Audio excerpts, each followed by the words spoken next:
This is Bob Oliphant from the Westford Historical Society and Museum, bringing you episode 47 of Season 4 of the Westford Wardsman podcast.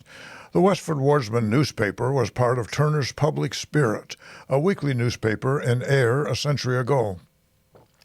In this episode, we'll be reading the Wardsman for the week ending Saturday, November 25th, 1911, and I'll elaborate on what was happening in Westford that week. The week starts with the Westford Center section. From the Hamburg American Steamship Headquarters in New York come this week's word of cable dispatches from the SS Cleveland, making an around-the-world cruise of the safe arrival and departure from Suez and a voyage of 3,000 miles through the Red Sea, the Gulf of Aden, and the Arabian Sea to Bombay, India, with its 1 million inhabitants. The dispatches state all well on board and the trip proving delightful. This is of interest because it includes Mrs. Elizabeth Whitney and Mr. and Mrs. Walter Wright of Westford and Brookline. Miss Harriet Hodgman of Cambridge has been renewing her many Westford associations, the guest of Miss Emily Fletcher this week. Miss Hodgman was a guest of the Tadmont Club on Tuesday afternoon at Library Hall. Harriet Hodgman was the daughter of Reverend Edwin Ruthven Hodgman, who served as the pastor of the Union Congregational Church in Westford Center, and most notably was author of A History of the Town of Westford, Mass. From 1659 to 1883, which is the premier history of our town. And I might mention reprints with an expanded table of contents are available at the Westford Museum.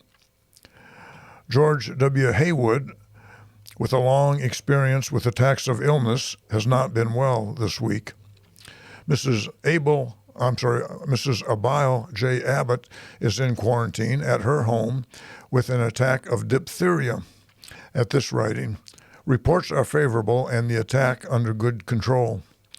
J. Henry Colburn has broken ground this past week for the erection of a house for a home for himself and family on the lot purchased by him between E.J. Whitney's and the townhouse. I think this is probably 57 Main Street, the house just to the left of the town hall as you face the town hall. Needham and Fletcher of Littleton will frame in the house, and Mr. Colburn will keep busy with the inside work during the winter. A pleasant home with all modern improvements is planned. Miss Edith A. Wright is acting as the church organist at the Congregational Church during Miss Lumbert's illness. Very favorable reports come from Miss Grace Lumbert at the Lowell General Hospital, where she underwent a serious operation on Thursday of last week. She's the organist. A pretty dancing party was held on last week, Friday evening, at the town hall in charge of the academy students.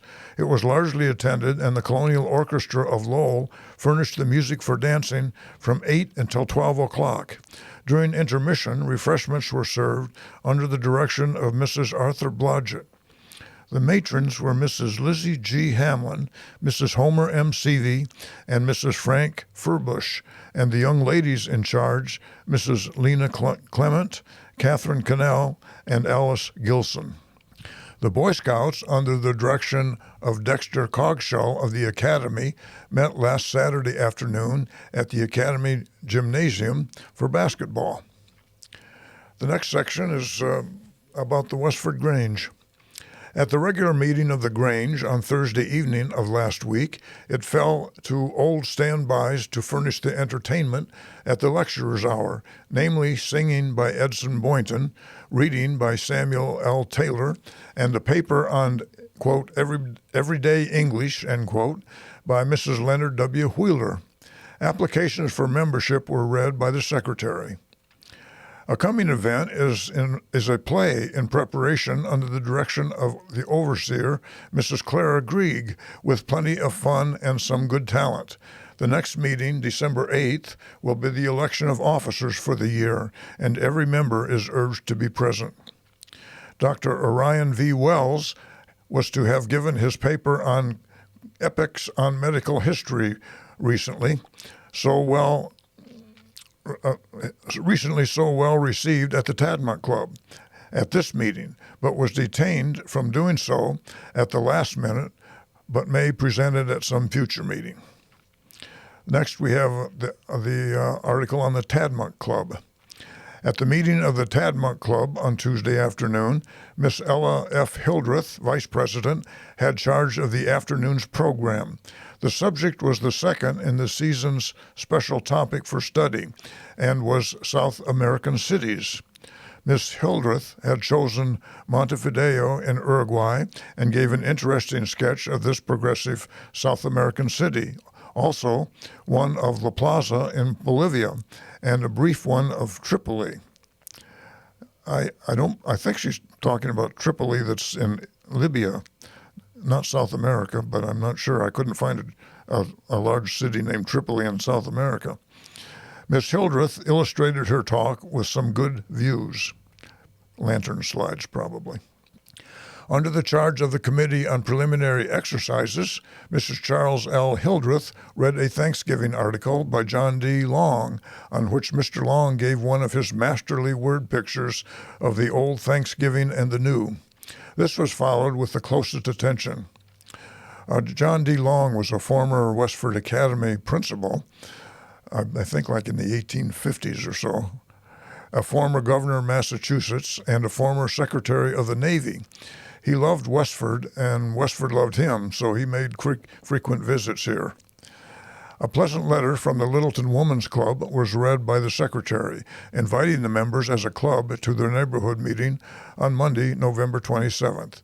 This cordial hospitality was accepted, and the secretary instructed to convey their acceptance and appreciation of the Littleton Club. The names of Mrs. J. Willard Fletcher, Miss Gladys Fletcher, and Mrs. Pearlie E. Wright were accepted into membership at this meeting. The next meeting, December 5th, will be one of the club's pleasant divergences from the regular topic and will be